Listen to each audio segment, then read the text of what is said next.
வீடுகளில் ஆராதனை நடத்தலாமா நடத்தக்கூடாதா? நேரடியான உங்களுடைய பதிலை சொல்லுங்க. ஒண்ணு கூட கரெக்டா சொல்ல மாட்டேன். எதையாவது ஒண்ணுத்தையாவது கரெக்டா சொல்லுங்க. நான் என்னுடைய வீட்டுல எனக்கு பிடிச்சதை செய்யறேன். அவங்களுக்கு ஏன் எரிச்சல் வருது? நான் அவங்க 20,000 புத்தகம் சாதாரண விஷயம். அவர் அது கூட தப்பா சொல்லிட்டாரு. இது 2 லட்சமா இருந்திருக்கும். என்ன நடக்குது தமிழ்நாட்டுல, இந்தியாவுல? அதுதான் இவர் மகாபெரிய அறிவாளி. இது போன்ற விளம்பர பலகைகளை தைரியமாக அவர்கள் வைக்க என்ன காரணம்? பின்னணியில என்ன இருக்கு? சிலருக்கு அரசியல் செய்வதற்கு வேறு எந்த காரியமும் இல்லை. கடந்த 10 ஆண்டுகளாக அந்த கிராமத்தில் வைக்கப்பட்டது. இல்லைன்னா இவன் மட்டும் நல்லா இருந்திருப்பான், மற்ற ஆளுகளெல்லாம் கோமணம் கட்டி தெருவில் விட்டுருப்பான். நான் என் வீட்டுல ஒரு 10 பேரை வச்சு நடத்துறதுக்கு நான் கலெக்டரை போய் சந்திக்கணும் அனுமதி வாங்குறது. நான் உண்மையிலே சில நேரத்துல இது மாதிரி ஆக்டிவ் பதில் சொல்றது வெட்டப்படுறேன். நடைமுறைப்படுத்துவதில் நிறைய சட்ட சிக்கல்கள் இருக்கிறத பார்க்க முடியுது. நீ விசாரிக்க போகிறவர் யார்? ஒரு போதகர். அவருக்கு ஒரு மரியாதை இல்லையா? ஆண்டவராகிய இயேசுவின் நாமத்தில் உங்கள் ஒவ்வொருவருக்கும் அன்பின் வாழ்த்துக்கள். இன்றைக்கு கருத்துக்களம் நிகழ்ச்சியில் பல காரியங்களை நம்மோடு பகிர்ந்து கொள்ளும்படி சிறுபான்மை மக்கள் நல கட்சியினுடைய தேசிய தலைவராக செயல்பட்டு வரும் பிஷப் சாம் யேசுதாஸ் அவர்கள் நம்மோடு இணைப்பில் இணைந்திருக்கிறாங்க. நேரடியாகவே நாம் கேள்விகளுக்குள்ள போகலாம். ஐயா வணக்கம், நல்லா இருக்கிறீங்களா?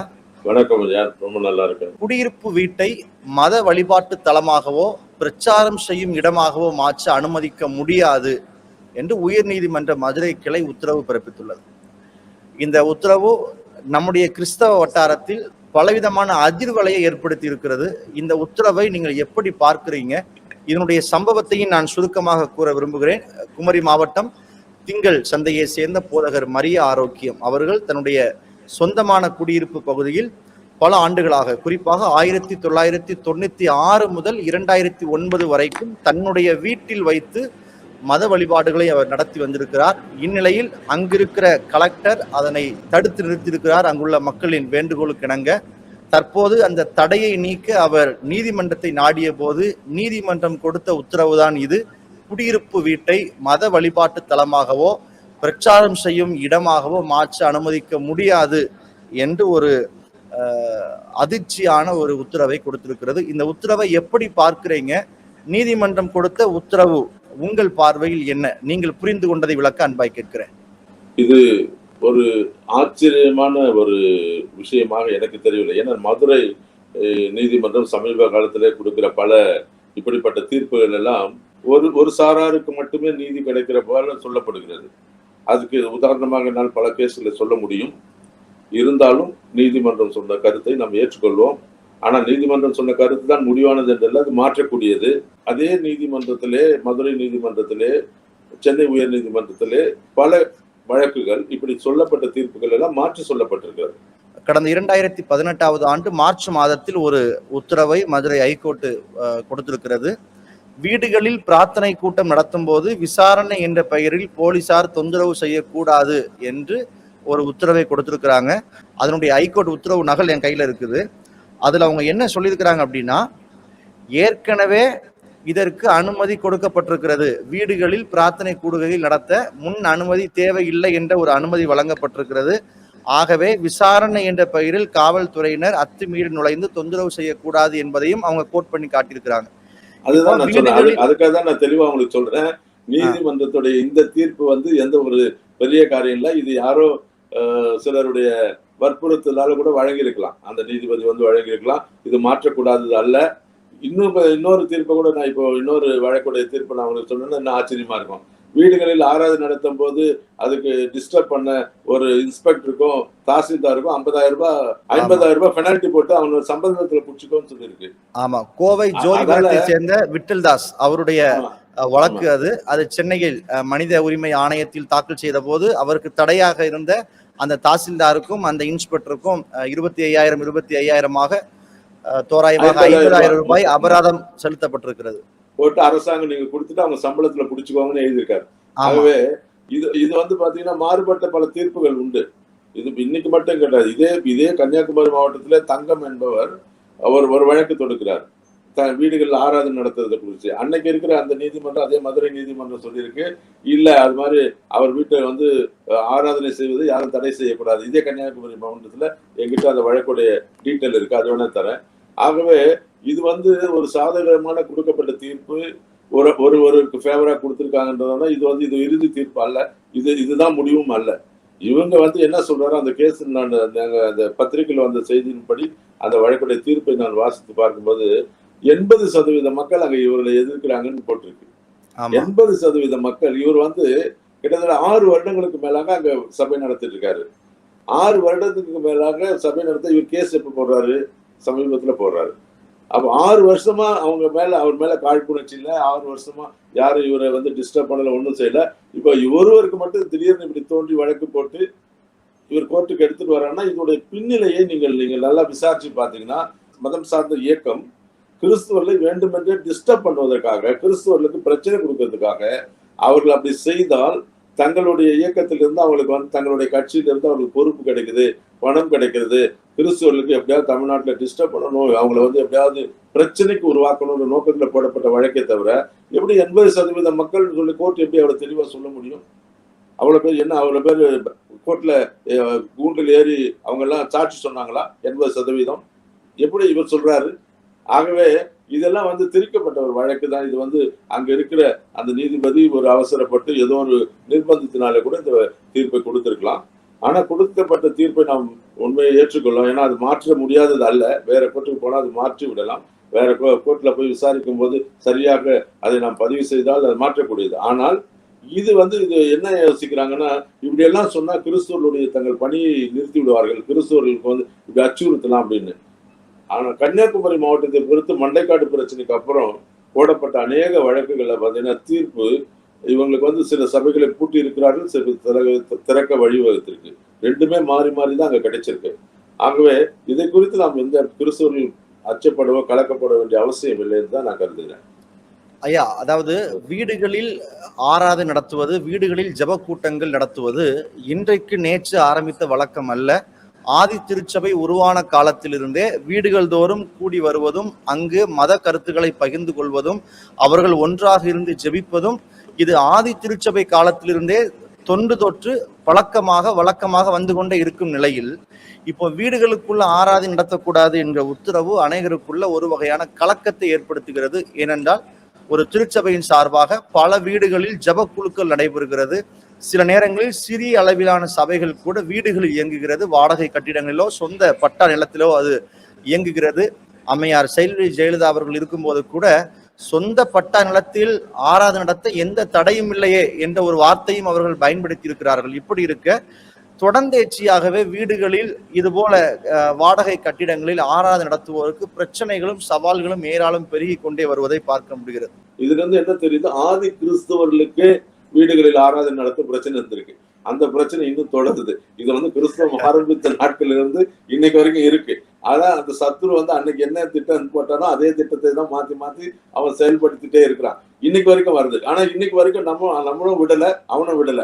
ஆனா ஒண்ணு சொல்றேன், தேவனுடைய பிள்ளைகள் ஆராதனையை எவ்வளவுதான் அவங்க தடுத்தாலும் இது அதிகமாக இவர்கள் ஆராதிப்பார்களே தவிர இவங்களை இப்படியெல்லாம் போய் ஒரு சட்டத்தை போட்டோ ஒரு வழக்கை போட்டோ இதெல்லாம் தடுத்து விட முடியாது. இந்தியாவில் அதுவும் குறிப்பாக தமிழ்நாட்டில் இதெல்லாம் செய்வதற்கு சாத்தியம் இல்லை. ஆனா அவங்க என்ன பண்றாங்க, அது ஒரு பெரிய முயற்சியை எடுத்து பாக்குறாங்க. இப்படி பண்ணி பாக்குறாங்க, இப்படி செய்தா இவங்க எல்லாம் நிறுத்திடுவாங்களான்னு பாக்குறாங்க.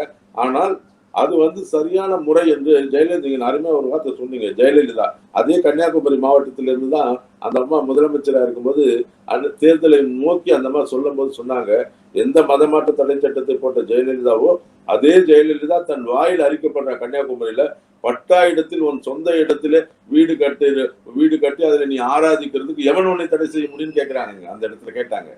அப்போ இதெல்லாம் ஒரு ஆளுகிற முதலமைச்சரே நீ உன் வீட்டுல ஆராதனை செய்துக்கலாம், நீ இருக்கிற இடத்த உன் சொந்த இடத்துல ஆராதனை செய்துக்கலாம், யாரும் தடுக்க முடியாது, யார் கேள்வி கேட்பதுன்னெல்லாம் அவங்க கேட்ட பிறகு இன்னைக்கு நீதிமன்றங்கள் இப்படி சொல்லுது அப்படின்னு சொன்னா அது அந்த சூழ்நிலைக்கு ஏற்ற சிலருடைய நிர்பந்தத்துக்கு ஏற்றதான் மாத்தி சொல்றாங்களே தவிர அதுல இருந்து மற்றபடி இவர்களெல்லாம் இதை லாங் ஸ்டாண்டிங் இதை நிறுத்தலாம் முடியாது. அப்படியெல்லாம் கட்டாயம் எல்லாம் படிச்சிட முடியாது. இந்த தீர்ப்பு இதனால, ஏன்னா நான் அதுக்குதான் நீங்க சொன்ன மாதிரி சொன்னீங்க. ரெண்டாவது நான் சொன்ன அந்த பால் தங்கம் என்பவர்களுடைய வழக்கு, அது கன்னியாகுமரி மாவட்டத்தில் இருக்கிற அந்த வழக்கு தான். அவங்களுடைய புகாரும் அதே தான். வீட்டில் அவங்க ஆராதனை நடத்துனாங்கன்னு அவங்க மேல ஒரு கம்ப்ளைண்ட் போட்டாங்க. அதுக்கு அவங்க அந்த பால் தங்கம் கோர்ட்ல போட்டு அந்த நீங்க தீர்ப்பை பார்த்தீங்கன்னா கூட மெட்ராஸ் பெஞ்ச் தான் அதை விசாரிச்சது. அது 14/8/2012 அவங்க பால் தங்கம் வீட்டில் அந்த விசாரணையுடைய தீர்ப்பு, அந்த கேஸ் நம்பர் வேணா கூட சொல்றேன், வீட்டு நம்பர் 1078 ஆஃப் 2006 ஆரம்பிச்சது, 2012 தான் முடிஞ்சது. அந்த கேஸ்ல கூட அவங்க என்ன சொல்றாங்க, அவருக்கு சொந்த வீட்டுல அவங்க ஆராதனை நடத்துறதுக்கு எந்த தவறும் கிடையாது. இவருக்கு இன்னைக்கு சொல்லியிருக்கிற தீர்ப்பு அந்த அவர் பர்டிகுலரான ஒரு ஆளுக்கான தீர்ப்பு, அந்த பகுதியில ஏற்பட்ட காரியங்கள், அதை கூட சரியா மேல்முறை செய்தால் இந்த தீர்ப்பை மாற்றி சொல்லலாம். நீதிமன்ற உத்தரவை ஏற்றுக்கொள்வது நம்முடைய மரபு. நீதிமன்ற உத்தரவு, அந்த உத்தரவு குறித்த கூடுதல் தெளிவு இன்றைக்கு அவசியம் தேவைப்படுகிறது. ஆகவேதான் இன்றைக்கு உங்களுடைய விளக்கத்தை நாங்கள் கேட்க விரும்பினோம். தொடர்ந்து நம்ம இது சம்பந்தமாக பேசுவோம். வீடுகளில் ஆராதனை நடத்தலாமா நடத்தக்கூடாதா? நேரடியான உங்களுடைய பதிலை சொல்லுங்க. இதுல எந்த தவறும் இருப்பதாக தெரியவில்லை. இவங்க என்னைக்கு இந்த பிரச்சனை இதுக்கு அடித்தளத்தை பார்க்கணும். ஆதி நாட்கள்ல இருந்து இன்னைக்கு வரைக்கும் இந்த பிரச்சனை இல்லை. கடந்த ஒரு 8 வருடமாக மாற்று அரசு பிஜேபி ஆட்சிக்கு வந்த பிறகுதான் இப்படி மதவாத அரசுகள் கிறிஸ்துவர்களையும் இஸ்லாமியர்களையும் குறிவைத்து அவருடைய மதத்தை நோக்கி பல குற்றச்சாட்டுகளை வீசுகிறார்கள். 80%, 90% இந்து சகோதரர்கள் ஏற்றுக்கொள்வதில்லை. வீடுகளில் ஆராதனை நடத்துற காரியத்தினாலே மதம் மாற்றப்பட்டு விட்டுவார்களா? இப்போ சபரிமலைக்கு போகும்போது 18 நாள் இவங்க விரதம் இருந்து ஒவ்வொரு வீட்லயும் ஒரு நாள் பஜனை வைக்கிறாங்க. அப்ப ஒவ்வொரு நாள் அன்னைக்கு என்ன அவங்க இந்துக்களுக்கு மதம் மாற்றுறாங்கன்னு நம்ம சொல்ல முடியுமா? எங்க வீட்டு மாடியில வைப்பாங்க, பக்கத்து வீட்டுல வைப்பாங்க, நாங்க எங்க தெருவுல பல இடத்துல வைப்பாங்க. அப்ப இதெல்லாம் மதம் மாற்றமா? கிடையாது. அவங்களுடைய மதத்தை குறித்து அவங்க ஒரு நாள் பாடுவாங்க, போயிடுவாங்க, அன்னைக்கோட முடிஞ்சிடும். அது மாதிரிதான் இந்த வீடுகளில் ஜெபம் பண்றதையும் சமீப காலமாக சிலருக்கு அரசியல் செய்வதற்கு வேற எந்த காரியமும் இல்லை. இவங்க கையில இவங்க கிட்ட கொள்கைகளோ வேற எதுவுமோ இல்லை. மக்களுக்கு செய்யறது நல்ல செய்யறதுக்கு இல்ல, வீட்டுல ஜெபம் பண்றாங்க. இன்னைக்கு பாருங்க, முன்னாலெல்லாம் வீட்டுக்குள்ளேயே வரமாட்டாங்க. இன்னைக்கு வீட்டுக்குள்ள அத்துமீறி இவர்கள் எங்க வீட்டுல ட்ரெஸ் பாசிங், அது எத்தனோ கேஸ் போடலாம் அவங்க மேல. அத்துமீறி உள்ள வீட்டுல இருக்கிற குழந்தைங்களை, சமீப காலத்துல ஒரு வீடியோவை நான் பார்த்தேன். ஒரு சண்டே ஸ்கூல் நடத்துற வீட்டுக்குள்ள நடத்துற ஒரு இடத்துக்குள்ள குழந்தைங்களை நீயா எதுக்கு உங்க அம்மா எங்க, அப்பா எங்க, இதெல்லாம் மனித உரிமை மீறல்கள். இதெல்லாம் செய்துட்டு இருக்காங்க. ஏன் என்ன செய்யறாங்க? அவங்க சார்ந்த கட்சிகளுக்கு, அவர்கள் ஏதோ பொறுப்புகளுக்கும் பணத்துக்காகவும் அப்படி சில சகோதரர்கள் செய்யறாங்களே தவிர, அதனால பாத்தீங்கன்னா வீடுகளில ஆராதனையோ வீடுகளில ஜெப கூட்டம் வைப்பது தவறுன்னா யாருமே இது வரைக்கும் சொல்லல. அரசாங்கமும் சொல்லல, சட்டமும் சொல்லல. சட்டத்துல எந்த இடத்துல நீங்க வீடுகளில் ஆராதனை நடத்துவது தவறு, சட்டத்துப்படி எந்த இடத்துல இவங்களால நிரூபிக்கவே முடியாது. அந்த பகுதியில் இருக்கிற மக்களுக்கு ஏதோ பிரச்சனை இருக்கு, ஒருவேளை சத்தம் அதிகமா இருக்கலாம், இல்ல கூச்சல், ஏதாவது ஒரு காரணத்தை சொல்லிதான் இவங்க நிறுத்திருப்பாங்களே தவிர, மற்றபடி அவங்க ஆராதனை நடத்த எல்லாருக்கும் எல்லா இடத்துலயும் உரிமை உண்டு. அதை மாற்ற முடியாது. அது சொந்த கட்டிடமா இருந்தாலும் சரி, வாடகை கட்டிடமா இருந்தாலும் சரி. வாடகை கட்டிடங்கள் நிறைய இடங்கள்ல நடக்குது. இன்னைக்கு தமிழ்நாட்டுல பாத்தீங்கன்னா 80% திருச்சபைகள்ல, பெண்டிகாஸ்டல் திருச்சபைகள் வாடகை கட்டிடம் நடக்குது. அங்க எந்த பிரச்சனையெல்லாம் இல்லை. பிரச்சனை என்று எங்க வருது? சில மதவாதிகள் தூண்டுதலால் ஏற்பட்டாதான் வரும்.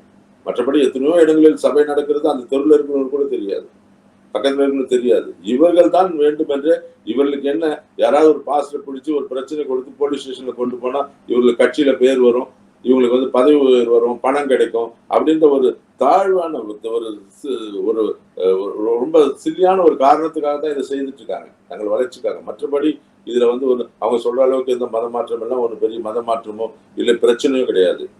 ஒரு கேஸ்ல ஒரு நல்ல ஒரு தீர்ப்புல சென்னை உயர்நீதிமன்றம் ஒரு தீர்ப்பு கொடுக்குது. இதே மாதிரி பக்கத்து வீட்டுல இருக்கிறவர் சொல்றாரு, ஒலி அலை அதிகமா இருக்கு, சத்தம் அதிகமா இருக்கு, என்னால் தூங்க முடியல, இவர்கள் இரவெல்லாம் சத்தம் போட்டாங்க, நான் வேலைக்கு போயிட்டு படுத்தேன், என்னால் தூங்க முடியலன்னு ஒரு கம்ப்ளைண்ட், ஒரு கேஸ் வருது. அந்த கேஸை விசாரித்து அந்த நீதிபதி கடைசியில சொல்றாரு, போய் அளக்க சொல்றாரு, டிசேபிள் அந்த ஒலி அளவுக்கு அதை வச்சு நீங்க அங்க அளந்து பாருங்க அப்படின்னு. இவங்களுடைய ஸ்பீக்கர் அளக்குறாங்க. அந்த தெருவுல நின்று ரோட்ல இருக்கிற அந்த பஸ் ஸ்டாண்ட்ல இருக்கிற ஒலி அளவுல அளக்குறாங்க. அதுல பாத்தீங்கன்னா சர்ச்சில் வர்றதை விட பஸ் ஸ்டாண்ட்ல வர்றது 10 மடங்கு அதிகமா இருக்கு. அப்ப அந்த ஜட்ஜ் கேட்கிறாரு, இதை ஒன்னால பொறுத்துக்க முடியுது, பக்கத்து வீட்டுல வர்றது பொறுத்துக்க முடியாது ஒன்னால? தீர்ப்பு இருக்கு, அழகான தீர்ப்பு எல்லாம் இருக்கு. அப்ப என்னன்னா ஒரு காழ்ப்புணர்ச்சி தான் இவங்க சொல்றாங்களே தவிர மற்றபடி இது வேறு ஒன்றும் இல்லை. நிச்சயம் ஐயா, வீடுகளில் அல்லது வாடகை கட்டிடங்களில் ஆராதனை நடத்துவதில் எந்த தடையும் இல்லை என்பது நமக்கு அரசியலமைப்பு சட்டம் போதிக்கிறது. ஒரு சட்ட வழக்கறிஞராக முறையாக சட்டம் பயின்ற நீங்கள் அதை மிக தெளிவாக மக்களுக்கு எடுத்துரைத்திருக்கிறீங்க. இந்த நீதிமன்ற உத்தரவு ஒருவேளை அந்த குறிப்பிட்ட சபைக்கு இருக்கலாம், அல்லது குறிப்பிட்ட ஏரியா மக்களுக்கு அது இருக்கலாம். எனினும் அதனுடைய கூடுதல் தெளிவு நமக்கு தேவைப்படுகிறது. நான் என்னுடைய வீட்டுல எனக்கு பிடிச்சதை செய்யறேன், அவங்களுக்கு ஏன் எரிச்சல் வருது? நான் அவங்கள தொந்தரவுப்படுத்தல, நான் பெரிய ஸ்பீக்கர்லாம் வைக்கல. என்ன நடக்குது தமிழ்நாட்டுல, இந்தியாவுல? அதுதான் இதுக்கும் அடிப்படை என்னன்னா, இவங்களுடைய ஒரே ஒரு காழ்ப்புணர்ச்சி என்ன, மதமாற்றம் என்பது பொய்யான ஒரு தகவல் அவங்களுக்கே தெரியும். ஆனா இவங்க சொல்றது, இவர் வீட்டுல ஜெபம் பண்றாரு, 10 பேரை கூப்பிட்டுட்டு போறாரு, இவங்க எல்லாம் நல்லா இருக்கிறாங்க அப்படின்னு நம்ம சொல்லிட்டோம்னா, அவனுக்கு வந்து அது எரிச்சலா இருக்குது. ஏனென்றால் அவனுக்கு வந்து நீங்க நல்லா இருக்கீங்க, படிக்க வச்சிருக்கீங்க, காசு கொடுத்துருங்க, அவன் கஷ்டப்படுறவனுக்கு நல்லது செய்திருவீங்க. ஆனா இந்துத்துவாவுடைய அந்த கொள்கை, அவர்களுடைய அந்த வர்ணாசிரம தர்மத்துடைய கொள்கை என்னன்னா, எவனும் படிக்க கூடாது, சூத்திரன் படிக்க கூடாது. நீங்க ஏன் படிப்பு கொடுத்தீங்க? கிறிஸ்துவ மேல் ஏன் அவங்களுக்கு காழ்ப்புணர்ச்சி? இன்னைக்கு வரைக்கும் கிறிஸ்துவ மிஷினரிகள் வந்துதான் இந்தியாவிலே படிப்பை சொல்லி கொடுத்துட்டாங்க, கல்வியை சொல்லி கொடுத்துட்டான். இதுதான் அவங்க நம்ம மேல கோபம். சரிசமமா உட்கார வச்சுட்டான்.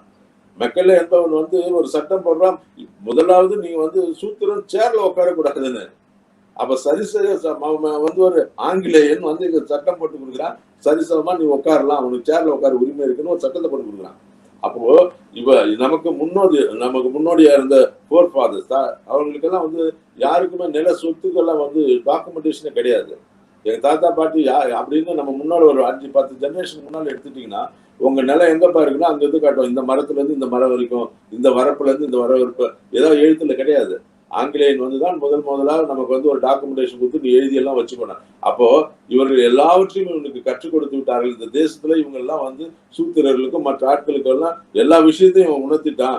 அப்ப முன்னால என்னன்னா, இவன் சொல்றதுதான் கேட்கணும் அப்படின்ற நிலையை மாற்றி அவர்களுக்கு ஈக்குவலா நம்ம அவனோட அதிகமா நம்ம வளர்த்துட்டான்ற ஒரு கோபம் கிறிஸ்துவன் மேல இருக்கிறது. அந்த கோபத்துக்காக தான் இவன் பழி வாங்குறானே தவிர, மற்றபடி இவனுக்கெல்லாம் இவன் நம்ம வந்து நம்மளை வந்து அவனால அவனை ஒன்றும் செய்ய முடியாதுன்னு அவனுக்கு தெரியும். இருந்தாலும் இந்த கோபம், அவன் இந்த வன்மம் தான் இதுக்கு காரணம். உங்களை வீட்டுல நீங்க ஜெபம் பண்ணி உங்க கோபம் பண்ணா, ஒரு கிறிஸ்துவனால தான் நம்ம இப்படி ஆயிட்டோம், நமக்கு பேண்ட் ஷர்ட் போட கத்து கொடுத்துட்டான் அப்படின்றது வந்து கோபம். இல்லைன்னா இவன் மட்டும் நல்லா இருந்திருப்பான், மற்ற ஆளுகள் எல்லாம் கோபம் கட்டி தெருல விட்டுருப்பான். இதுதான் அவன் விரும்புறான், அதை நம்ம வந்து தடுத்துட்டோம். அது ஒரு கோபமா இருக்கலாம். நிச்சயமாக அடித்தள உண்மையை நீங்க வெளியே கொண்டு வந்திருக்கிறீங்க. நிச்சயமாகவே இது ஏற்றுக்கொள்ளக்கூடிய ஒரு கருத்து. 20,000 புத்தகங்களுக்கு மேல வாசித்த திரு அண்ணாமலை அவர்கள் கடந்த பத்திரிகையாளர் சந்திப்பில் சொல்லியிருக்கிறார், இந்த கிறிஸ்தவ மிஷனரிகள் வந்துதான் இந்தியாவுக்குள்ள ஜாதி அப்படிங்கிற ஒன்றை கற்றுக் கொடுத்துட்டாங்க அப்படிங்கிற மாதிரி அவர் பேசியிருக்கிறார். அவர் சொன்ன அந்த கருத்துக்கு உங்களுடைய எதிர்வாதம் எதுவும் உண்டா? கண்டிப்பா. நான் அதுக்கு வந்து அப்பவே வந்து ஒரு வீடியோவும் போட்டிருந்தேன். இவர் மகாபெரிய அறிவாளி. இவர் வந்து 20,000 புத்தகம் சாதாரண விஷயம். அவர் அது கூட தப்பா சொல்லிட்டாரு. இது 2 லட்சமா இருந்திருக்கலாம். ஒண்ணு கூட கரெக்டா சொல்ல மாட்டேன்றாங்க. எதையாவது ஒண்ணுத்தையாவது கரெக்டா சொல்றியா?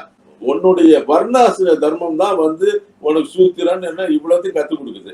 இந்து மதம் தான். நீ வந்து கிறிஸ்துவ மிஷினரிகள்னா என்ன? அப்ப வந்து அதுக்கு முன்னாலே இருந்தாங்களா அவங்க? எப்படி எதை வச்சு சொன்ன நீ?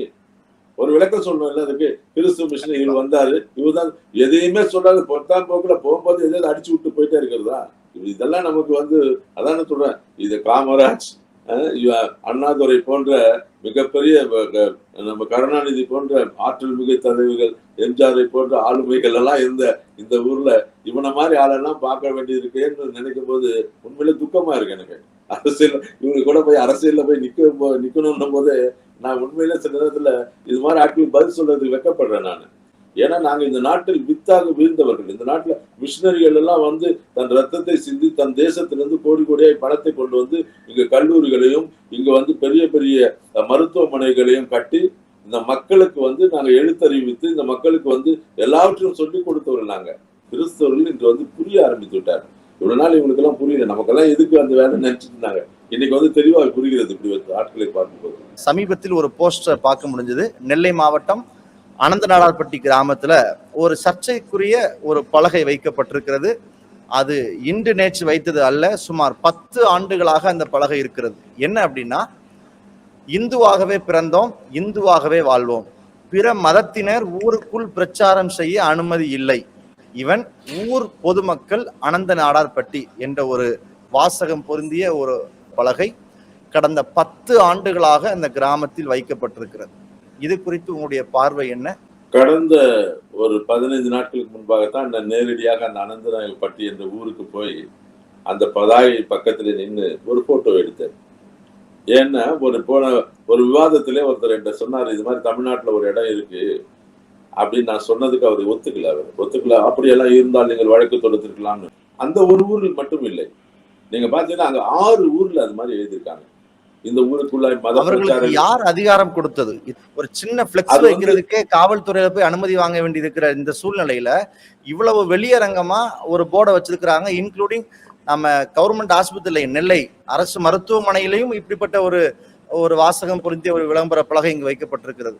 இது போன்ற விளம்பர பலகைகளை தைரியமாக அவர்கள் வைக்க என்ன காரணம்? பின்னணியில என்ன இருக்குது? அதுதான் சொல்றேன். இவங்களுக்கு வந்து என்னன்னா இந்த தைரியத்தை கொடுத்தது யாருன்னு நம்ம முதல்ல ஒரு கேள்வி வைக்கிறோம். முதல்ல வந்து என்னன்னா, இந்தியா வந்து மதசார்பற்ற நாடுன்னு சொல்றான் ஒண்ணு. 2வது வந்து இந்தியால வந்து ஆர்டிகல் 15, 14 சொல்லுது, நீ எந்த ஊருக்கும் போலாம், எங்கேயும் தங்கலாம், எங்கேயும் நிலம் வாங்கலாம்லாம் இது சொல்லுது. அதே மாதிரி அந்த அனந்தநாதார் பட்டியல ஒருத்தர் வீடு இருக்கிறது, ஒரு கிறிஸ்துவர் இருக்கிறார். அவர் தன் வீட்டில வந்து ஒரு 5, 6 வருடங்களுக்கு முன்பாக ஒரு ஜெபக்கூட்டம் நடத்துகிறார். அந்த ஜெபக்கூட்டம் நடத்தும் போது அந்த ஊர்ல இருக்க மக்கள் எல்லாம் போய் கல் வீசுறாங்க அந்த வீட்டின் மேல். கல் வீசி அந்த வீட்டுக்கு வந்து பெரிய ஒரு கிட்டத்தட்ட 2-3 லட்சம் ரூபாய் நஷ்டத்தை ஏற்படுத்துகிறார்கள். சட்டம் வழக்கு போய் கொண்டிருக்கிறது. நான் அந்த பேப்பரை வாங்கி கொண்டு வந்து படித்து கொண்டிருந்தேன். இப்பதான் பார்த்தேன் ஃபுல்லாவே. அதுல நீதிமன்றம் என்ன சொல்லுகிறது என்பதை நாம் உணர்ந்து பார்க்கணும். ஆனா நீதி வந்து ரொம்ப லேட்டா இருக்கிறதால இப்போ நாங்க வந்து ஒரு போராட்டத்தை அறிவித்திருக்கிறோங்க. அறிவித்து நான் எங்க ஆட்களை சொல்லி இருக்கிறேன். அடுத்த இது முடிந்த உடனே கலெக்டர்கிட்ட போய் ஒரு மனு கொடுக்க போகிறோம். என்ன மனு கொடுக்கிறோம்னா இதுதான் கேட்கிறோம். ஒரு வாரம் உங்களுக்கு நான் டைம் தரோம். அங்க இருக்கிற எல்லா செவுத்துல இருக்கிற எல்லா செவற்றில் எழுதப்பட்டது. முன்னால வந்து இது போர்டா வச்சிருந்தாங்க. இப்ப ஒரு டீ கடையோடைய ஒரு மளிகை கடையோடைய செவுத்துல எழுதியிருக்கிறாங்க. இப்ப அதை பெயிண்ட் பண்ணிருக்காங்க. நான் போய் அந்த இடத்துல நின்று வீடியோ ஆதார், ஏன்னா பின்னால அது மாதிரி எல்லாம் இல்ல நீ சொல்லிடக்கூடாது என்பதற்காகத்தான் நான் ஆதாரத்தை எல்லாம் போய் அந்த வீட்டுல இந்த ஒரு ஊர்ல இருக்கு, இன்னொரு ஊர்ல எங்க ஊருக்குள்ள எந்த மத பிரச்சாரங்கள் யாரும் செய்யக்கூடாதுன்னு எழுதி ஒரு போர்டு வச்சிருக்காங்க ஒரு கடைக்கு பக்கத்துல. ஒரு 6 கிராமங்களில் இருக்கிறது, ஒரு 3 கிராமங்களில போய் நான் போட்டோ எடுத்துட்டு வந்தேன். போன வாரம் எடுத்துட்டு வந்து நாங்க அங்க சந்தித்து அவர்களிடத்து காவல்துறை அதிகாரிகிட்ட பேசும்போது, ஒரு வாரம் உங்களுக்கு டைம் தருவோம், அரசாங்கம் இந்த வாட்டி எடுக்கலன்னா நான் 5000 பேரை கூட்டு கொண்டு போய் அந்த கிராமங்களுக்குள்ள எல்லா ஊர்லயும் போய் மத பிரச்சாரம் செய்வேன். ஏன்னா எனக்கு இந்திய அரசியலமைப்பு சட்டம் சொல்லியிருக்கு, அந்த அதிகாரத்தை கொடுத்திருக்கு. நான் கண்டிப்பாக நான் அத்தனை மக்களையும் அழைத்து கொண்டு போவேன், எல்லா ஊர்லயும் போய் நான் செய்வேன். கிறிஸ்தவர்களுக்கு எல்லா ஊருக்கும் போக அதிகாரம் இருக்கிறது என்பதை நிரூபிப்பேன் என்பதை நான் வந்து தெளிவா சொல்லியிருக்காங்க. 2வது வந்து பாத்தீங்கன்னா அது மனித உரிமை மீறல், இன்னொருவனை கேவலப்படுத்துகிறது. அது இல்ல சென்னைக்குள்ள நான் வலுவா இருக்கிறேன் என்றால் வேற நீங்க எல்லாம் திருநெல்வேலி ஆள் இந்த அனந்தநாதார் பட்டியிலிருந்து எவனும் சென்னைக்குள்ள வரக்கூடாதுன்னு சொல்ல முடியுமா? கோர்ட் வந்து இப்படிப்பட்ட சென்சிட்டிவ் மேட்டர்ஸுக்குலாம் உடனே தீர்ப்பு கொடுக்கணும். இதை ஏன் இவர்கள் இத்தனை வருஷம் இழுத்துட்டு இருக்காங்கன்னு எனக்கு தெரியல. ஆகவேதான் கழகம் பிறந்தாதான் நியாயம் பிறக்கும் என்பதற்காக தான் நான் உண்மைக்கே சொல்றேன். அது வந்து மிகவும் கேவலத்துக்குரிய விஷயம். அப்படி எழுதி வந்திருக்க மக்கள் அவர்களே அழித்து விட வேண்டும். நான் அன்னைக்கு அங்க இருக்கிறவர்களிடம் சொல்லிட்டு வந்தேன், இதை நீங்களே அழித்து விட்டால் நல்லது, இல்லாவிட்டால் இதற்காக சிறுபான்மை மக்கள் கட்சி சார்பில் மிகப்பெரிய ஒரு போராட்டம் அடுத்த மாதம் கண்டிப்பாக எடுக்கப்படும் என்பதை நான் இந்த நேரத்தில் மறுபடியும் உங்களுக்கு பதிவு செய்ய விரும்புகிறேன். இந்த தீர்ப்பில் சமீபத்தில் வந்த இந்த மதுரை பெஞ்ச் கொடுத்த இந்த தீர்ப்பில் கலெக்டரிடத்தில் அனுமதி பெற வேண்டும் என்று ஒரு வாசகம் பொருத்தப்பட்டிருக்கிறது. நான் என் வீட்டில் ஒரு 10 பேரை வச்சு நடத்துறதுக்கு நான் கலெக்டரை போய் சந்திக்கணுமா அனுமதி வாங்குறதுக்கு? ஒரு தெளிவான விளக்கத்தை கொடுத்தால் நல்லா இருக்கும். இதற்காகத்தான் நான் வந்து ஒரு 5 வருடங்களுக்கு முன்பாகவே நம்ம பாஸ்டர்ஸ் எல்லாம் தெரிஞ்சுக்கணுக்காக ஒரு புத்தகத்தை எழுதினேன். இது வந்து தேவாலயங்களில் ஆராதனை நடத்துவதற்கும் வீடுகளிலே ஆராதனை நடத்துவதற்கு அரசு அனுமதி தேவையான ஒரு புத்தகம். இது இதோட விலை வந்து 100 ரூபாய் தான். இது வந்து நாங்க வந்து கேட்கிறவங்களுக்கு நாங்க எல்லாருக்கும் அனுப்புறோம். இது ஒரு சட்ட புத்தகம். இதுல வந்து பாத்தீங்கன்னா ஒரு 6 தீர்ப்புகள், அரசாங்க தீர்ப்புகள், நம்ம எப்படி நம்ம இந்த சர்ச் நடத்துறதுக்கு அனுமதி தேவையா, கலெக்டர் கிட்ட பர்மிஷன் என்ன வாங்கணும் அப்படின்றத குறித்தெல்லாம் தெளிவா அந்த புத்தகத்துல எழுதியிருக்கேன். இதை ஏன் எழுதுனா, முன்னால 2 புத்தகம் எழுதுனேன் நான். இந்த புத்தகம் எதுக்காக எழுதுனா, இது 2மே வந்து பாஸ்டர்ஸுங்களுக்கு மட்டுமல்ல, கிறிஸ்தவர்கள் வாங்கி படித்தார்கள் என்று சொன்னால் அவங்களுக்கு வந்து ஈஸியா வந்து நம்ம அரசியலமைப்பு சட்டம் என்ன சொல்லுதுன்னு தெரியும். அவங்களுக்கு வந்து உடனே தெரிஞ்சுக்கும். அது வந்து இவங்களுடைய அந்த கோர்ட் மொழியிலே இல்லாமல் நம்ம கிறிஸ்துவ மொழியிலே இது எப்படி எழுதணும் அப்படின்றத தெளிவா இதுல நிறைய பேர் இதுக்கு எனக்கு வாழ்த்து தெரிவிச்சிருக்காங்க. இந்த புத்தகங்கள் நிறைய வித்திருக்கோம். ஆனா அநேக கிறிஸ்தவர்கிட்ட இன்னும் போய் சேரல. இந்த 2 புஸ்தகங்களுமே ஒரு கிறிஸ்தவர்கள் வாங்கி வாசித்து பார்ப்பார் என்று சொன்னால் ஒரு சபை நடத்துகிறவர்களோ இல்ல ஒரு ஊழியக்காரர்களுக்கோ இது ரொம்ப பாதுகாப்பா இருக்கும். ஏன் அந்த கலெக்டர் என்ற வார்த்தை அங்க போடப்பட்டிருக்கு என்றால் அதுக்கு ஒரு பின்னணி சொல்றேன். இது வந்து சமீப காலமா தான் இந்த காரியங்களை கேட்கிறாங்க.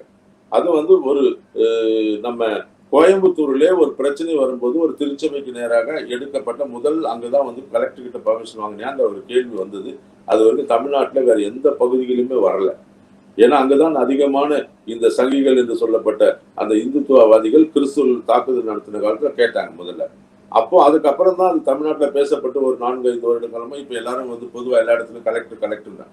என்ன கலெக்டர் அப்படின்னு சொன்னா, ஒரு நீங்க தேவாலயம் கட்டுவதற்கு முன்பாக உங்க இடத்த நீங்க வாங்கி அதை ஒரு பிளானிங் போடும்போது அது வந்து பஞ்சாயத்து ராஜ் சட்டம் என்று சொல்லி 1982-83-84 ஒரு சட்டம் போடப்பட்டது. அதுல வந்து எந்த ஒரு கிராமங்களிலோ இல்ல இது பஞ்சாயத்துலயோ இல்ல டவுன்ஷிப்லயோ நீங்க ஏதாவது ஒரு இடம் கட்டுனா பொது வழிபாட்டு தலம், கிறிஸ்தவருக்கு மட்டுமல்ல, எந்த ஒரு பொது வழிபாட்டு தலம் கட்டுற இடத்துல கட்டுனீங்கன்னா அதை கொண்டு போய் நீங்கள் மாவட்ட ஆட்சியாளர் இடத்துல அனுமதி பெறணும்னு ஒரு சட்டம் இருக்கு. எல்லாரும் என்ன பண்ணுவாங்க, எல்லாரும் ஒரு வீடு கட்டுவாங்க. வீடு கட்டும் போது அதுல ஒரு ஹால் போடுவாங்க. அந்த ஹால்ல வந்து திருச்சபைன்னு போடுவாங்க. அதை வந்து இவங்க என்ன பண்ணுவாங்க, பொதுவாக வந்து இது வந்து எங்க வீடை வந்து ஒரு பிரேயர் ஹவுஸ்ன்னு சொல்லுவாங்க. அப்ப பிரேயர் ஹவுஸ்ன்னு வச்சுக்கிட்டீங்கன்னா சர்ச் வேற. சர்ச் என்பதற்கான அவங்க அரசு கொடுக்கிற விளக்கம் வேறு. ஆனா அதே வந்து பாத்தீங்கன்னா நீங்க வந்து உங்க வீட்டை வந்து நீங்க ஜப வீடு என்று அறிவித்தீர்கள் என்றால் அதுக்கு உங்களுக்கு வந்து எந்த பர்மிஷன் தேவையில்லை. ஜப வீடு என்பதற்கான பர்மிஷன் தேவையில்லை. இப்படித்தான் நாங்க முன்னால பண்ணிட்டு வந்தாங்க. எந்த ஒரு நம்ம ஊர்ல இருக்கிற வில்லேஜ் பஞ்சாயத்தோ டவுன் பஞ்சாயத்தோ இது வரைக்கும் கேட்கல. இந்த 7 வருடமாக பிஜேபி ஆட்சிக்கு வந்த பிறகு ஒரு 2-3 வருஷத்துக்கு அப்புறம் தான் தமிழ்நாட்டில் இந்த பிரச்சனை வருது. அதுக்கப்புறம் கேட்கிறாங்க. இப்ப நீ கலெக்டர்கிட்ட போய் ஆர்டர் வாங்கினியா? நான் என்ன சொல்றேன்னா 15 வருடத்துக்கு முன்னால சர்ச்சை ஆரம்பிச்சோம். இன்னைக்கு எப்படி அப்ப 15 வருஷத்துக்கு முன்னால கேட்டுக்கணும் அந்த கேள்வியை. கண்டிப்பா இன்னைக்கு கேட்டா அவர் போய் எங்க போய் பர்மிஷன் வாங்குவாரு? ஆல்ரெடி அவர் கட்டிட்டாரு பில்டிங்க, கட்டிட்டு வீடுன்னு கட்டிட்டு தான் வாங்கி 10 வருஷமா சர்ச்சு நடத்திட்டாரு. இன்னைக்கு மறுபடியும் கலெக்டர்கிட்ட போய் இதை சர்ச்சா மாத்தணும்னா என்ன தமிழக அரசு என்னென்ன அதுக்கு வழிமுறை சொல்லியிருக்கு? இல்ல நீங்க அதுக்கு ஒரு வழிமுறை கொடுங்க எங்களுக்கு. நாங்க ஆல்ரெடி நடத்துற சர்ச்சுக்கு ஒரு வழிமுறை கொடுங்க எங்களுக்கு. இது மாதிரி நீ நடத்திருந்தா இதெல்லாம் பதிவு பண்ணுன்னு. அதுக்காக நான் இப்ப வீடு நான் இன்னும் பல இடங்கள்ல நான் நிறைய இடங்கள்ல போராடுறதுனால எனக்கு அனுபவம் இருக்கு. ஒரு 200 சர்ச்சுக்கு மேல நான் போராட்டம் நடத்துறதுனால எனக்கு பல இடங்கள்ல பிரச்சனை சந்திச்சு எனக்கு அனுபவம் இருக்கு. அந்த ஊர்ல யாருமே இருக்க மாட்டாங்க. ஊருக்கு வெளியே பிளாட் போட்டிருப்பாங்க. இவர் தான் 10 வருஷத்துக்கு முன்னால போய் ஃபர்ஸ்ட் சர்ச்சு கட்டி 6 நாள் ஆராய்ச்சிப்பாரு. இன்னைக்கு என்ன ஆகும், அந்த ஊர்ல எல்லாரும் சுத்தி வீடு கட்டி பெருசாகி டவுன் ஆயிடும். இன்னைக்கு வந்து என்ன சொல்லுவான், நீ காலி பண்ணுன்னு. நான் அந்த ஊருக்கு நான் தான் ஃபர்ஸ்ட் வந்தேன். நீங்க இப்ப இந்த மாதிரி சூழ்நிலையும் இருக்கு தமிழ்நாட்டுல. நிறைய இடங்கள்ல என்ன பண்ணுவாங்க, ஊருக்கு ஒதுக்குப்புறமா இவர் சர்ச்சு வச்சிருந்திருப்பாரு. இன்னைக்கு வந்து அவங்க என்ன பண்ணுவான், இவர் சர்ச்சுக்கு பக்கத்துல போட்டு போயிடுவான். இப்ப ஊருக்கு வெளியே பழிச்சுன்னு அவர் தான் தெரிவாரு. உடனே இந்த சர்ச்சை எடு.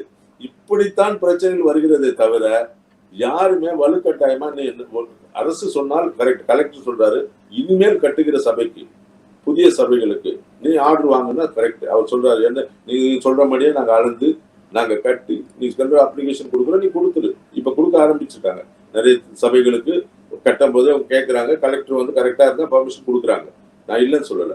ஆனால் 10 வருடம் 15 வருடம் முன்னால் நடந்திருக்கிற சபைகளுக்கு போய் எவனோ இன்னைக்கு வந்து 10 பேர் வெத்து வேட்ட இந்த இவன் இந்து முன்னணி சந்து முன்னணியில இருக்கிறவன்லாம் வந்து ஒரு கேஸை கூட்டான். 10 பேர் அவன்லாம் அந்த ஊருக்காரனே இருக்க மாட்டான். அந்த சந்து முன்னணியில இருந்து வரவன்லாம் 2 பேர் தான் இருக்கிறான் அந்த ஊர்ல. நான் பார்த்திருக்கேன். அவன் வந்து கேஸை 10 பேருக்கு வந்து எல்லாருக்கும் ஏதாவது காசை கொடுத்து கூப்பிட்டு வந்து வச்சுக்குவான்.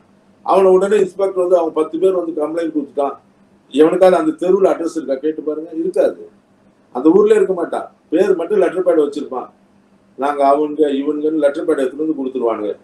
கொடுத்துட்ட உடனே இவன் எவனோ வந்து லெட்டர் பேட் கொடுத்துட்டு இன்ஸ்பெக்டர் நேரம் இவரை கூப்பிடுவாரு, நீ வா பாஸ்டர் உடனே வரவும். அவர் அங்கதான் இருக்காரு. அவரு 10 வருஷமா அவர் மேல எந்த கேஸ் கிடையாது, எஃப்ஐஆர் கிடையாது, ஒண்ணும் கிடையாது. அவரை உடனே குற்றவாளியை போய் கூப்பிட்டு வந்து கை கட்டி நிக்க வச்சிருவான். என்னையா நீதி இது? நான் கேட்கிறேன், நீ விசாரிக்க போகிறவர் யார்? ஒரு போதகர். அவரு சமுதாயத்துல எல்லாருக்கும் முன்னுதாரணமா இருக்கிற ஒரு மனுஷன். அவருக்கு ஒரு மரியாதை இல்லையா? அவர் அதுதான் சொல்றேன். இந்த அரசாங்கம் நீ என்ன சொல்லணும், நீ விசாரிக்க கூப்பிடுறாருன்னா கூட தப்பு கிடையாது. எடுத்த உடனே போய் கலெக்டர் பர்மிஷன் இருக்கா? நான் கட்டும்போது இந்த தேசத்துல அப்படி கேட்கலப்பா, இப்பதானே கேட்கிற. உனக்கு என்ன சொல்லணும்னு கேள்வி நான் தரேன் உனக்கு. நாங்க என்ன புறப்போக்குல கட்டி இருக்கோமா? இல்ல நாங்க எதுவும் இல்லாத இடத்துல கட்டிருக்கோமா? எல்லாம் அரசுக்கு நாங்க வரி செலுத்தணுமே. அரசு சொன்னதெல்லாம் கேட்டோமே. அது நீ வந்து எவனோ என் பக்கத்து வீட்டுக்காரனோ எதிர் வீட்டுக்காரனோ கொடுத்தா கூட பரவாயில்ல, அதை நான் விசாரிக்க வரலாம். எவனோ 10வது 15வது தெருல 2 வருஷத்துக்கு 2 ஊருக்கு தள்ளி இருக்கிற எடுத்துன்னு வந்து ஒரு லெட்டர் பேட்ல ஒண்ணு கொடுத்தானா நீ உடனே என்ன கூப்பிடுவியா? நீதி வேண்டும். அததான் சொல்றேன். காவல்துறையும் சரி, இந்திய தமிழக அரசும் சரி, இப்படிப்பட்ட சென்சிட்டிவ் மேட்டர்ல நீங்க சரியா விசாரிக்கணும். நிறைய காவல்துறை அதிகாரிகள் உதவி செய்யறாங்க, இல்லைன்னு சொல்றேன். நான் 90% காவல்துறை அதிகாரிகள் நேர்மையா இருக்கிறாங்க. நான் பார்த்த இடத்துல வரைக்கும் எந்த இடத்துலயுமே வந்து பாத்தீங்கன்னா அவங்க எடுத்தோடனே இவங்க மேல எஃப்ஐஆர் போடு, அதை போடு, அவங்க போடவே மாட்டாங்க. அவங்களுக்கு தெரியும் இந்திய அரசியலமைப்பு சட்டம் சொன்னது படிதான் நடக்கிறாங்க. 90% காவல்துறை அதிகாரிகளை நான் தவறாக சொல்லவே மாட்டேன். ஆனா 10% இருக்காங்க இங்கேயும். இவங்களுக்கு ஒத்து போறவன், இவங்ககிட்ட காசு வாங்குறவன், காசை வாங்கிட்டு கலாட்டா பண்றவன் இருக்கான். அப்படிப்பட்ட சில புல்லுரிகளை வைத்துக் கொண்டுதான் இவங்க வந்து இது மாதிரி ஒரு வழக்கு போட்டு அதை கொடு இதை கொடுன்னு கேட்கிறான். மற்றபடி ஏன் இன்னும் எத்தனையோ சபை நடக்குது, பல ஆயிரம் சபைகள் நடந்து கொண்டு தானே இருக்குது. அங்கே இந்த பிரச்சனை வருதா? வரல. இவனுக்கு வந்து யார் ஊருக்கு இடிச்ச வாயிருக்கா, எந்த பாஸ்ட் வந்து யாருக்கும் இவனுக்கு பின்புலம் இல்லை, யாரும் இவனுக்கு தெரியும், அந்த மாதிரி ஆட்களை போய் இவங்க வேணும்னே ஒரு ஆளை டார்கெட் பண்ணி பண்றதால தான் இப்படி பிரச்சனை வருதே தவிர இது சமுதாயத்தில் இருக்கிற பிரச்சனையும் அல்ல. இது வந்து ஒரு மதவாத கட்சி தன் மதவாத கட்சியை ஸ்தாபிக்க, தமிழ்நாட்டில் ஸ்தாபிக்க குறுக்கு வழியில ஏற்படுத்துகிற சில நிகழ்வு தானே தவிர இது வந்து பிரச்சனைக்குரிய விஷயமாவே எனக்கு தெரியல. அதை வந்து அரசும் காவல்துறை, அரசு வந்து இந்த மாதிரி பிரச்சனை நான் 2-3 முறை கேட்டிருக்கேன், அரசுகிட்ட விண்ணப்பிச்சிருக்கிறேன். 10 வருஷத்துக்கு முன்னால நடக்கிற எல்லா திருச்சபைகளையும் பதிவு செய்யப்பட்ட அங்கீகரிக்கப்பட்ட திருச்சபைன்னு ஒரே ஒரு ஸ்டேட்மெண்ட் கொடுத்தா போதும் அரசு. இவங்கெல்லாம் போய் லெட்டர் பேட் கொடுத்து புரோஜனமே இல்லை, அங்கெல்லாம் போகவே முடியாது, கிட்டே போக முடியாது. ஏன் இந்த மாநில அரசு அதை செய்யவில்லை? ஏன் ஸ்டாலின் அரசு அதை செய்யவில்லைன்னு தான் கேட்கிறேன். கிறிஸ்தவர்கள் உங்கள் மேல் நம்பிக்கை வைத்திருந்தோம், சிறுபான்மை மக்களாகி கிறிஸ்தவர்கள் உங்களை அரசை நம்புகிறோம். ஆனா நாங்க வைக்கிற ஒரு கோரிக்கை என்ன, எங்களுடைய இது மாதிரி பெண்டிகாஸ்டல் சபைகள், இது மாதிரி தனிப்பட்ட சபைகளுக்கெல்லாம் ஒரு அங்கீகாரமா கொடுக்க ஒரு லெட்டர், நீங்க ஒரே ஒரு வார்த்தை சட்டமன்றத்துல ஒரு தீர்மானம் போட்டா முடிஞ்சிச்சு எங்களுக்கு. இதையும் செய்ய மாட்டேன்றீங்க. அங்கேயும் தான் இந்த அரசியல் பின்புலம் இருக்கிறதோ என்ற ஒரு அச்சம் இருக்கிறது. ஐயா, புதிதாக இப்பொழுது சபை தொடங்க இருக்கிறேன். நான் என்ன செய்ய வேண்டும்? என்னுடைய வீட்டிலோ அல்லது வாடகை கட்டிடத்திலோ நான் ஒரு திருச்சபை நடத்த விரும்புகிறேன், ஒரு ஞாயிறு ஆராதனை நடத்த விரும்புகிறேன். முறையாக நான் இப்பொழுது செய்ய வேண்டியது என்ன? 10 வருஷத்துக்கு முன்னாடி ஆரம்பித்தவர்களுக்கு இப்போ நீங்க பேசுனீங்க, பட் இப்போ நான் ஆரம்பிக்க போறேன், நான் என்ன செய்யணும்? நீங்க திருச்சபை ஆரம்பிக்கும் முன்னால் 2 காரியத்தை நல்லா தெரிஞ்சுங்க. ஒண்ணு, நீங்கள் ஆரம்பிக்க போகிற இடத்திலிருந்து ஒளி மாசு வெளியே வராமல் பார்த்துக் கொள்ள வேண்டியது உங்களுக்கு அவசியம். இன்னைக்கு வந்து எல்லாத்தையும் வந்து யாரா இருந்தாலும் சரி, பக்கத்து வீட்டில் இருக்கிறவங்க என் சகோதரனா இருந்தாலும் கூட 12 மணிக்கு அவனுக்கு சத்தம் வந்துச்சுன்னா அது எனக்கு, நானா தான் சும்மா இருப்பேன்னா.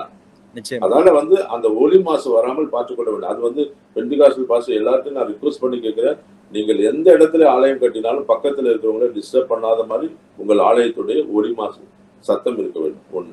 2வது மிக முக்கியமான காரியம், நீங்கள் எந்த இடத்துல ஒரு திருச்சபை ஆரம்பிக்க போறீங்கன்னா ஒரு ஸ்டேட்மெண்ட், ஒரு இடத்துல போய் நீங்க இடத்த பாக்குறீங்க, வாங்குறீங்க, அந்த இடத்துல வந்து அப்ஜெக்ஷன்ஸ் இருக்கா பாருங்க. இங்க யாராவது கட்டுவதற்கு உங்களுடைய எதிர்ப்பாளர் இருக்கிறார்களா, இல்ல இந்த இடத்துல கட்டக்கூடாதுன்னு சொல்றாங்க, இது எல்லாம் தெளிவாக விசாரித்து இந்த இடத்துல நான் ஆலயம் தான் கட்ட போறேன் தைரியமா சொல்லியே வாங்குங்க. சிலர் சொல்லுவாங்க இந்த இடத்துல வேண்டாங்க, கட்ட மாட்டேன், இந்த லேஅவுட்ல இந்த இடம் வேண்டாம். சில லேஅவுட்டுகளில் ஆலயம் கட்டுவதற்கு இடம் ஒதுக்கி இருக்காங்க, அந்த மாதிரி இடத்த கேட்டு வாங்குங்க. புதுசா வாங்க போறது சொல்றேன், பல லேஅவுட்டுகளில் ஆலயம் கட்டுவதற்கு ஓரமா ஒதுக்குறாங்க. அந்த இடத்துல வாங்கினீங்கன்னா உங்களுக்கு பிரச்சனையே வராது. அவன் ஈஸியா அவனே அப்ளிகேஷன் அதான் போட்டுருப்பான், இது ஆலயத்துக்காக நாங்கள் ஒதுக்கப்பட்ட இடம்னு. அதை நீங்க வாங்கிட்டு போங்க. இல்ல அவனே ஆலயத்துக்காக ஒரு அப்ரூவல் இடத்த கொடுன்னு கேளுங்க. இல்ல வாங்குகிற இடம் பல திக் பாப்புலேஷன் இருக்கிற ஒரு இடத்துக்குள்ள போயிட்டு நடுவுல இருக்கிற கட்டடத்தை போய் புதுசா வாங்காதீங்க. ஏன்னா இன்னைக்கு இருக்கிற சூழ்நிலையில பாத்தீங்கன்னா நம்ம ஆலயத்துக்கு அதிகமான ஆட்கள் வரும்போது வாகனங்களை நிறுத்த முடியாது தெருவில். உங்களுக்கு வாகனங்கள் நிறுத்துற வசதியோட இடத்தை பார்த்துக்கோங்க. நீங்க ஒரு 100 பேர் வந்தா 100 பேர் பைக்கு கூட நம்ம ரோட்ல போட்டு போனோம்னா அடுத்த ஆள் போகிறதுக்கு வழி இல்லை. இதெல்லாம் நம்ம சும்மா வந்து நாங்க சபை ஆரம்பிக்கிறதுக்காக நாங்க எல்லாமே எது செய்வோம்லாம் சொல்லக்கூடாது. இன்னைக்கு வந்து வளர்ச்சி அடைந்த ஒரு சமுதாயத்தில் இருக்கும்போது நம்ம பொறுப்பை உணர்ந்து பார்க்கணும். ரோட்ல நமக்கு போகிறதுக்கு வழி இல்லைன்னா நமக்கு எவ்வளவு கோவம் வரும். அப்படி நம்ம சர்ச்சு ஃபுல்லா எல்லாமே ரோட்ல எல்லாம் பிளாக் பண்ணி வச்சுட்டோம், அவனுக்கும் கோவம் வரும் இல்லையா? ஆகவே இப்படிப்பட்ட காரியங்கள்லாம் தவிர்த்து நல்ல இடமா பார்த்து வாங்கி நடத்தினால் அரசாங்கம் உங்களால யாருமே அரசாங்கம் ஆரம்பிக்க கூடாதுன்னு எவனாலும் தடுக்க முடியாதுங்க. நம்ம தான் கொஞ்சம் புத்திசாலித்தனமாக இதற்கு மேல், ஏன்னா இவ்வளவு நாள் நமக்கு பிரச்சனை இல்லை, இப்ப பிரச்சனைன்னு வந்துட்டது. வரும்போதே நீங்கள் வாங்குகிற இடம் சில இடம் கோயில் இடத்த கூட தெரியாது வித்துருவான் உங்களுக்கு. சில புறம்போக்கு இடங்களிலும் சபைகள் கட்டப்படுவதாக தொடர்ந்து குற்றச்சாட்டு வைக்கப்பட்டு கொண்டு இருக்கிறது. ஆரம்ப நாட்களிலே மக்கள் குடியேறிய இடங்களிலே அதிகமான மக்கள் வந்து ஒதுக்குப்புறமான இடத்துல அரசு நிலத்தை பிடித்து குடியேறி இருந்திருப்பார்கள். அந்த இடத்துல ஒரு பாஸ்டர் போயிருப்பாரு, அங்க ரொம்ப சீப்பா இடம் இருக்குங்க, இங்க 1 லட்சம் ரூபாய் 50,000 ரூபாய்க்கு இடம் கிடைக்குதுங்க, வீடு சுத்தி இருக்குங்க தாங்க சொல்லி யாராவது அவருக்கு வித்திருப்பார்கள். அது கண்டிப்பா அவர் வாங்கியிருப்பாரு. ஆனால் புறம்போக்கு இடத்துல போய் இவர் பிடிச்சாருன்னு இடத்த நீங்க சொல்ல முடியாது. பெரும்பாலும் இடங்களில நாங்கள் பார்த்திருக்கிறோம், இந்த புறம்போக்கு இடத்துல தெரியாமல் பாஸ்டர்கள் வாங்கி சர்ச்சு தான் கட்டியிருப்பாங்க. இல்ல சிலர் வந்து தெரிந்து கூட இது விலை கம்மியா இருக்கிறது, இந்த இடத்துல வேற வாய்ப்பு இல்லை, இந்த இடத்துல வாங்கிக்கலாம் அப்படின்னு இருக்காங்க. அப்படித்தான் இருப்பாங்களே தவிர எந்த பாஸ்டரும் போய் கவர்மெண்ட் இடத்த போய் இவர் ஆக்கிரமிச்சு சர்ச்சு கட்டினாருன்னு கிடையாது. புறம்போக்கு இடத்துல அவங்க கட்டிட்டாங்க, இனி என்ன செய்வது? அந்த இடத்த காலி பண்ணணுமா இல்ல வேற எதுவும் பெர்மிஷன் வாங்கி அங்கேயே தொடரலாமா? அதுதான் புறம்போக்கு இடம், அரசு புறம்போக்கு இடம் என்று சொல்லி ஒரு இடத்தை கட்டி இருந்தால் அரசுக்கு அது தேவை என்று அரசு அதிகாரிகள் கேட்டால் தான் தரணுமே தவிர அது நம்மளே காலி பண்ணணும்னு அவசியம் இல்லை. அப்ப அங்க பக்கத்துல வீடுகள் எல்லாம் இருக்க, எல்லாத்தையும் அரசு எடுக்க சொல்லுதுன்னா அப்ப எடுத்துடலாம், தப்பு கிடையாது. ஆனால் புறம்போக்கு இடம் இருக்குன்றதுக்காக நீ என்ன மட்டும் காலி பண்ண மீதி பேர்லாம் அங்க இருப்பான்னு சொன்னா அது ஏற்புடையது அல்ல. ஆனா அரசுக்கு தேவை அந்த இடம், அரசுக்கு வந்து அந்த இடம் தேவைப்படுகிறது, அரசு அதிகாரிகள் சொல்லுகிறார், இல்ல கோர்ட்டு சொல்லுது அப்படின்ற மாதிரி தீர்ப்புகள் ஏதாவது இருந்தால், இல்ல அரசுக்கு அது தேவைப்பட்டால் நாம் காலி பண்ணலாமே தவிர, இல்ல இவன் எவனா கம்ப்ளைண்ட் கொடுத்து இவர் புறம்போக்குல கட்டியிருக்காரு, இவரை காலி பண்ணுன்னா பக்கத்து வீட்டுக்காரன் காலி பண்ற வரைக்கும் நான் காலி பண்ண வேண்டிய அவசியம் இல்லை. புதிய ஆராதனை ஸ்தலத்தை பத்தி பேசிக் கொண்டிருக்கிறோம். 2 காரியம் சொன்னீங்க. முதலாவது, ஒளி கட்டுப்பாடு நமக்கு தேவை. 2வது, நாம் வாங்க போகிற இடம் அல்லது குடியிருக்க போகிற ஆராதனை நடத்த போகிற இடம் அது தொந்தரவு இல்லாத இடமாக இருக்க வேண்டும், ஏற்கனவே எந்த வில்லங்கமும் இல்லாத இடமா இருக்கணும் அப்படிங்கிறதையும் பேசுனீங்க. 3வது, அனுமதி ஏதாவது பெற வேண்டுமா? நான் கேட்பது பெரிய அளவிலான ஆலயங்களுக்கு அல்ல, ஒரு 50 பேருக்குள்ளே வரக்கூடிய ஒரு சிறிய திருச்சபை அல்லது ஒரு சிறிய ஜெப வீடு, இவர்களுக்கு அனுமதி தேவையா? இல்ல கண்டிப்பாக இது போல புதுசா கட்டுற எல்லாருமே அனுமதிக்கு, ஏன்னா அது வந்து அந்த நகராட்சி அந்த பஞ்சாயத்து ராஜ் சட்டம் சொல்லுது, எந்த இடத்துல நீ ஆலயம்னு பொது வழிபாட்டு ஸ்தலம்னு கட்டின நீங்க வந்து அனுமதி பெறணும்னு ஒரு ஆணை இருக்கு.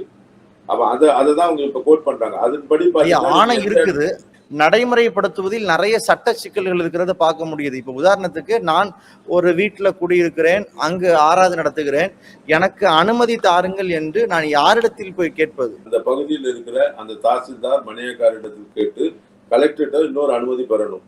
இந்த இடத்தை நான் இப்படி பொதுத்தல வழிபாட்டு தலன்னு வாடகைக்கு எடுத்திருக்கிறேன், அங்க இருக்கிற யாருக்கும் இதுக்கு அவங்க உடனே கேட்பாங்க, அங்க இருக்கிற யாருக்காவது அப்ஜெக்ஷன்ஸ் இருக்கா அப்படின்னு. ஒரு 10 பேர்கிட்ட கையெழுத்து வாங்கி வந்து கொடுங்கன்னு சொல்லுவாங்க. நீங்க 10 பேரும் அந்த தெருவில் இருக்கிற ஆட்களுக்கு அப்ஜெக்ஷன் இல்லைன்னு ஒரு அப்ஜெக்ஷன் லெட்டர் கொடுத்தாங்கன்னா கலெக்டர் உடனே உங்களுக்கு பர்மிஷன் கொடுத்துருவாரு. அந்த ஏன்னா அது த்ரூ தாசில்தார் அந்த மணியக்கார் மூலியமா போய் தான் அந்த கடிதம் வந்து கலெக்டர்கிட்ட போகும்போது அங்க அப்ஜெக்ஷன் இல்லை, இவருக்கு அனுமதி கொடுக்கலாம் தெரிஞ்சா கொடுத்துருவாங்க. அதுக்காக தான் நான் முதல்ல உங்களுக்கு சொன்னேன், நீங்க வாங்க போகிற இடத்தை சுற்றி இருக்கிறவர்கள் உங்களை வந்து எதிர்க்கிற மாதிரி இருந்துச்சுன்னா அந்த இடத்துல நீங்க வாடகை கூட எடுக்காதீங்க. ஏன்னா அந்த மாதிரி உங்களுக்கு யாரும் அந்த உங்க தெருவில் இருக்கிறவங்க உங்களை சுற்றி இருக்கிறவங்க உங்களை அனுமதிச்சாங்கன்னா, வெளியே இருந்த 3வது தெருவுல இருந்து 10வது தெருவுல இருந்து வந்து சொன்னான்னா அது எதிர்படாது. அதுதான் சொல்றேன், இன்னைக்கு வந்து நம்ம ஆட்கள் முன்னால் செய்த தவறு இதுதான். அவங்க சுத்தி இருக்கிறவங்க கிட்ட வந்து அவங்க நல்லா இருப்பாங்க, ஆனா இன்னைக்கு வந்து என்ன சொல்றா, 3வது தெருவுல 5வது தெருவுல இருக்கிறவங்க வந்து தான் கம்ப்ளைண்ட் கொடுத்துட்டு இருக்காங்க. அதை ஈஸியாக நம்ம ஸ்டேஷன்ல சொன்னோம்னாவே காவல்துறை அதிகாரிகள் புரிந்து கொள்வாங்க. எங்க அரசும் உங்களுக்கு ஈஸியா உங்க தெருவில் இருக்கிறவனே உங்க பக்கத்து வீட்டுக்கார எதிர் வீட்டுக்கார அப்ஜெக்ஷன் பண்ணும்போது முன்னால இருக்கிறவங்க அப்ஜெக்ஷன் பண்ண முடியும். நிச்சயமா மாவட்ட ஆட்சியாளருக்கு அனுமதி கொடுக்க வேண்டும் என்று அரசு கட்டளையிட்டு இருக்கிறது. ஓகே, இதை புதுப்பிக்க வேண்டிய அவசியம் இல்லை. இல்ல, தேவையில்லை. ஏன்னா அது டைம் பாண்டுகள்லாம் கிடையாது. நீங்க நடத்துற வரைக்கும் அங்க நடத்திக்கலாம். வாடகை குடியிருப்புல அவங்க தங்கி இருக்கும் போது ஒரு 2 ஆண்டுகளுக்கு நான் இங்கு குடியிருக்க அப்படின்னு அவங்க எழுதி கொடுக்குறாங்க.